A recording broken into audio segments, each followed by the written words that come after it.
మిథున రాశి అనగానే లోకానికి ముందుగా గుర్తొచ్చేది వాగుడు. ఏ విషయంలోనూ స్థిరత్వం లేని మనస్తత్వం, రెండు రకాల బుద్ధులు మరియు ఎప్పుడూ ఉండే కన్ఫ్యూజన్. కానీ ఒక మనిషికి కేవలం బయట కనిపించే లక్షణాలతో అంచనా వేయటం ఎంత అజ్ఞానమో, మిథున రాశి వారిని ఈ పై లక్షణాలతో కొలవడం కూడా అంతే అజ్ఞానం అండి. వేద జ్యోతిష్యంలో కాలపురుషుని శరీరానికి మిథునం భుజాలు మరియు చేతులు, మరియు మన ప్రాణాన్ని నిలబట్టే శ్వాస నాలికలకు ప్రతీక. ఒక ఆత్మ ఈ భూమి మీదకు వచ్చి తనకంటూ ఒక ఉనికిని ఏర్పాటు చేసుకున్న తరువాత ఈ ప్రపంచాన్ని అర్థం చేసుకోవటానికి, ఇతరులతో సంబంధ బాంధవ్యాలు ఏర్పాటు చేసుకోవటానికి, అలాగే తన చుట్టూ ఉన్న ప్రకృతితో సంభాషించటానికి చేసే మొట్టమొదటి ప్రయత్నమే ఈ మిథున రాశి వారి జననం. ఈ రాశి వెనుక ఎవరూ గమనించని, ఎవరికీ సులభంగా అర్థం కాని ఒక అతి పెద్ద సైకలాజికల్ మరియు ఆధ్యాత్మిక రహస్యం దాగి ఉందండి. మిథునం అనగానే జంట లేదా కవలలు అని అర్థం. మీరు ఎప్పుడైనా పురాతనమైన దేవాలయాలకు వెళ్ళినప్పుడు అక్కడ ఒకే రాతితో చెక్కబడిన జంట స్తంభాలను గమనించారా? ఆ రెండు స్తంభాలు చూడటానికి వేరువేరుగా ఉన్న ఒకే పైకప్పును సమానంగా మోస్తూ ఆ కట్టడానికి ఎలాగైతే అద్భుతమైన సమతుల్యతను ఇస్తాయో, ప్రకృతిలో ఒకవైపు ప్రశాంతంగా వీచే పిల్లగాలి, మరోవైపు భయంకరంగా వీచే తుఫాను ఎలాగైతే ఒకే వాతావరణంలో భాగమో, మిథున రాశి వారి ఆత్మ కూడా సరిగ్గా అలాంటిదేనండి. మనలో చాలామంది మిథున రాశి వారిని చూసి వీరిది ద్వంద్వ స్వభావం, నమ్మలేని వారు, ఎప్పుడు ఎలా ఉంటారో వారికే తెలియదు అని నిందలు వేస్తూ ఉంటారు. కానీ నిజానికి వారిలో ఉన్నది ద్వంద్వ స్వభావం కాదు, ఒకే విషయాన్ని రెండు వైపులా చూడగలిగే అద్భుతమైన విజన్. ఒక నాణానికి బొమ్మ బొరుసు ఎలా ఉంటాయో, ఒక సమస్యలోని తప్పు ఉప్పులను ఇద్దరి కోణంలోంచి సమంగా ఆలోచించగలిగే ఏకైక రాశి మిథున రాశి. అందుకే వీరు ఒక నిర్ణయం తీసుకోవడానికి చాలా సమయం తీసుకుంటారు. అది కన్ఫ్యూజన్ కాదు, అదొక లోతైన అన్వేషణ. అలాగే వీరి బుర్ర ఎప్పుడూ ఖాళీగా ఉండదండి. ప్రపంచం నిద్రపోతున్నప్పుడు కూడా వీరి మెదడులో వేల ప్రశ్నలు, వేల ఆలోచనలు ఒక ప్రవాహంలా కదులుతూనే ఉంటాయి.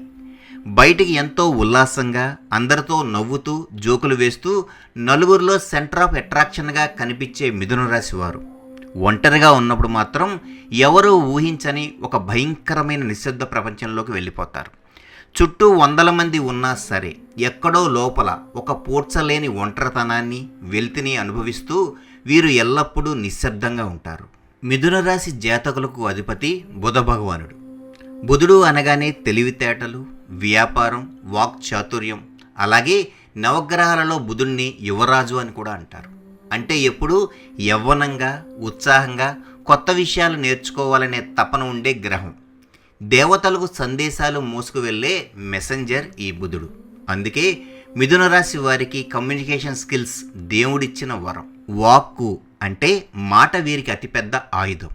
వీరు తమ మాటలతో ఒక వ్యక్తికి ప్రాణం పోయగలరు, అలాగే ఒక సామ్రాజ్యాన్ని కూల్చేయగలరు కూడా. వీరి మనసుకు బాధ కలిగితే చేతులతో కొట్టరు, వాడి అయిన మాటలతో ఎదుటివారి గుండెను సైతం కోస్తారు. వీరికి ఏదీ దాచుకోవడం రాదు, ఏదైనా ముఖం మీదే కుండ బద్దలు కొట్టినట్లు చెప్పేస్తారు. కానీ ఈ అత్యుత్తమైన తెలివితేటలే వీరికి శాపంగా మారబోతాయి. ఎందుకంటే వీరు ప్రతిదాన్ని లాజిక్తో ఆలోచిస్తూ ఉంటారు. బంధాలను కూడా కొన్నిసార్లు అతిగా విశ్లేషించే ప్రయత్నం చేస్తారు.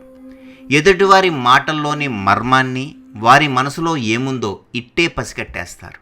ఈ అతి తెలివి వల్ల అమాయకత్వాన్ని కోల్పోయి జీవితంలో చిన్న చిన్న ఆనందాలను కూడా మిస్ అవుతూ ఉంటారు.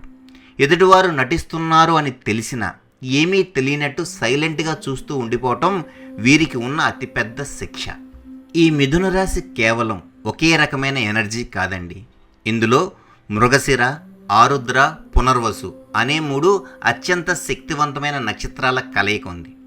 కుజుడుకు చెందిన మృగశిర నక్షత్ర ప్రభావం ఉన్నవారు అద్భుతమైన పరిశోధకులు. ఒక జింక అడవిలో ఎంత అప్రమత్తంగా ఉంటుందో వీరి మెదడు కూడా అంతే అప్రమత్తంగా ఉంటుంది. వీరికి ఎప్పుడూ ఏదో ఒకటి తెలుసుకోవాలనే ఆకలి ఉంటుంది. ఆ అన్వేషణలో వీరు విశ్రాంతిని సైతం మర్చిపోతారు. ఇక రెండవది రాహువుకు చెందిన ఆరుద్ర నక్షత్రం. సాక్షాత్తు పరమశివుని కంటి చుక్కే ఆరుద్ర నక్షత్రం అని మన పురాణాలు చెప్తున్నాయి. ఈ నక్షత్రంలో పుట్టిన మిథున రాశి వారు జీవితంలో భయంకరమైన ఎమోషనల్ తుఫాన్లను చూస్తూ ఉంటారు. వీరు ఎంతగా నవ్వుతూ కనిపిస్తారో అంతకు 1000 రెట్లు బాధను తమ గుండెల్లో దాచుకుంటారు. ఎవరికైనా ఆపద వస్తే తమ ప్రాణాలు సైతం పన్నంగా పెట్టి సహాయం చేయాలని చూస్తూ ఉంటారు. అన్యాయాన్ని, మోసాన్ని వీరు అస్సలు క్షమించలేరు. వీరి జీవితంలో పడ్డ కష్టాలు, మోసాలు మరియు ఏ నక్షత్రం వారు పడరు. ఆ కన్నీళ్ల నుండి, ఆ వేదన నుండి వీరు ఒక గొప్ప జ్ఞానులుగా మారతారు. మూడవది గురువుకు చెందిన పునర్వసు నక్షత్రం. పునర్వసు అంటే మళ్ళీ కాంతి రావటం.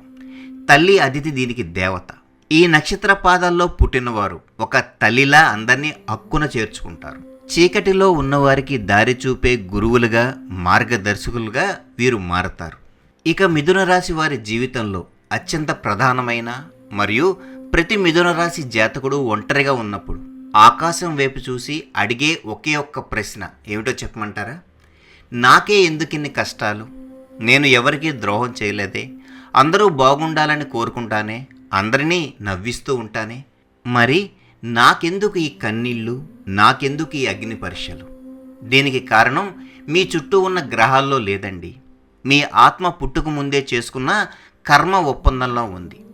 మిథున రాశి కాలపురుషుడి చక్రంలో 3వ ఇల్లు మీది.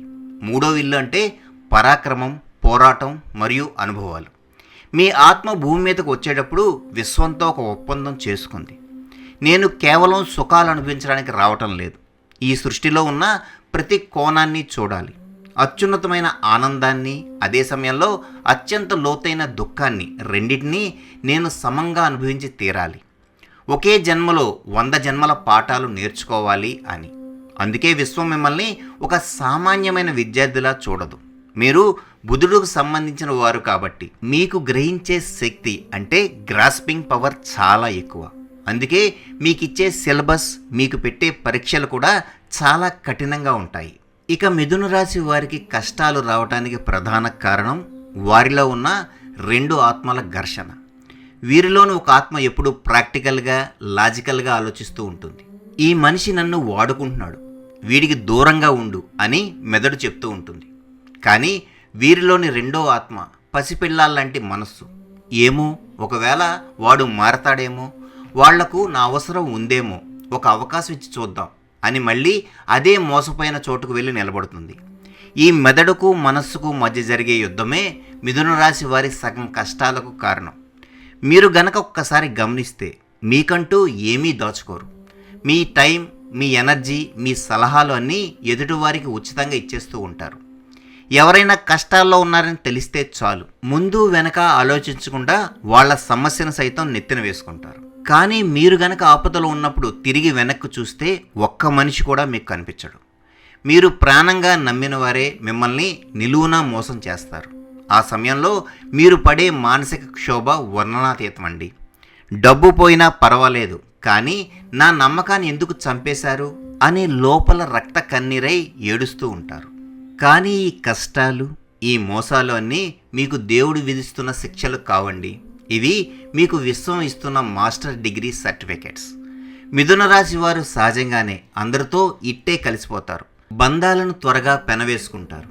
అలా అందరి మీద ఆధారపడితే మీ ఆత్మ తన అసలు లక్ష్యాన్ని మర్చిపోతుంది. అందుకే విశ్వం మీరు ఎలాగైతే గుడ్డిగా నమ్ముతారో, ఎవరి మీదైతే అతిగా ఆధారపడతారో వారి చేతుల మీదగానే మీకు గుణపాఠం చెప్పిస్తుంది. వ్యక్తులను నమ్మకు, నీ అంతరాత్మను నమ్ము. అశాశ్వతమైన మనుషుల ప్రేమ కోసం అర్రులు చాచకు, శాశ్వతమైన దైవ ప్రేమ వైపు ప్రయాణించు అని చెప్పడానికే ఈ దెబ్బలు. కష్టం వచ్చిన ప్రతిసారి మీరు ఒక పాత చర్మాన్ని వదిలేసి సరికొత్త జన్మ ఎత్తుతారు. ఒక కవి రాసిన కవిత ఎంతగా గుండెను పిండితే అంత గొప్పగా వస్తుందో, మిథున రాశి వారి ఆత్మ కూడా కష్టాల కొలిమిలో ఎంతగా కాలితే అంత గొప్ప జ్ఞానాన్ని లోకానికి పంచుతుంది. కాబట్టి మిథున రాశి జాతకులారా, మీరు పుట్టింది కేవలం ఈ భౌతిక బంధాల్లో చిక్కుకుని ఏడవటానికి కాదు. మీరే ఒక గొప్ప వారధి. ఈ ప్రపంచంలోని అజ్ఞానానికి, జ్ఞానానికి మధ్య ఉండే వారధి మీరు. మీరొక కనెక్టర్. దేవుడు మీకు అద్భుతమైన వాక్చాతుర్యాన్ని, అత్యున్నతమైన తెలివితేటలను ఇచ్చింది మీరు లోకానికి ఏదో ఒక గొప్ప సందేశాన్ని అందించడానికి. మీ మెదడులో నిరంతరం చెలరేగే ఆ ఆలోచనల తుఫానును, ఆ కన్ఫ్యూజన్ను ఒక లక్ష్యం వైపు మళ్లించే ప్రయత్నం చేయండి.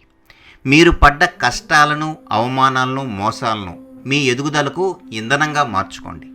మీలో ఇద్దరు వ్యక్తులు ఉన్నారు. ఒకరు గాయపడిన పసిపిల్లాడు, మరొకరి లోకాన్ని సైతం నడిపించగల అద్భుతమైన జ్ఞాని. ఆ పసిపిల్లాడి గాయాలను మీరే మాన్పుకుని ఆ జ్ఞానిని నిద్రలేపే ప్రయత్నం చేయండి. మీ మాటలతో విడిపోయిన వారిని కలపండి. బాధలో ఉన్నవారికి భరోసానివ్వండి. ఎవరైతే మిమ్మల్ని స్థిరత్వం లేని వారని, కన్ఫ్యూజ్లో ఉన్నారని విమర్శించారో అదే మనుషులు రేపు మీ జ్ఞానాన్ని, మీ విజయాన్ని చూసి ఆశ్చర్యపోయేలా మీ జీవితాన్ని తీర్చిదిద్దుకోండి. చీకటిని చూసి భయపడకండి, ఎందుకంటే ఆ చీకటిని చీల్చుకుని వచ్చే కాంతి మీరే. దేవుని ఆశీస్సులతో తలపెట్టిన ప్రతి పనిలోనూ మహోన్నతమైన విజయం సాధించాలని నేను మనస్ఫూర్తిగా కోరుకుంటున్నానండి. ఈ ప్రయాణంలో నా మాటలు మీలో కొత్త ఆలోచనను, ఉత్సాహాన్ని నింపాయని నేను మనస్ఫూర్తిగా నమ్ముతున్నాను. ఈ విశ్లేషణ మీకు ఎలా అనిపించిందో, మీ అనుభవాలు ఎలా ఉన్నాయో కింద కామెంట్స్లో మీ మనసులోని మాటను నాతో తప్పకుండా పంచుకునే ప్రయత్నం చేయండి. ఈ వీడియో మీకు నచ్చినట్లయితే లైక్ చేసి, ఎవరికైనా ఇది ఉపయోగపడుతుందని మీకు అనిపిస్తే వాళ్ళకు కూడా తప్పకుండా షేర్ చేయండి. మరెన్నో ఇలాంటి లోతైన విశ్లేషణల కోసం ప్రదక్షిణ టీవీ ఛానల్ సబ్స్క్రైబ్ చేసుకుని నాతో పాటు ఈ ప్రయాణంలో భాగస్వాములు కండి. పక్కనే ఉన్న బెల్ ఐకాన్ నొక్కటం మర్చిపోకండి. మరో అద్భుతమైన విశ్లేషణతో అతి త్వరలో మళ్ళీ మిమ్మల్ని కలుస్తాను. అప్పటి వరకు నవ్వుతూ ఉండండి, పాజిటివ్గా ఆలోచించండి. నమస్కారం. సర్వే జన సుఖినో భవంతు.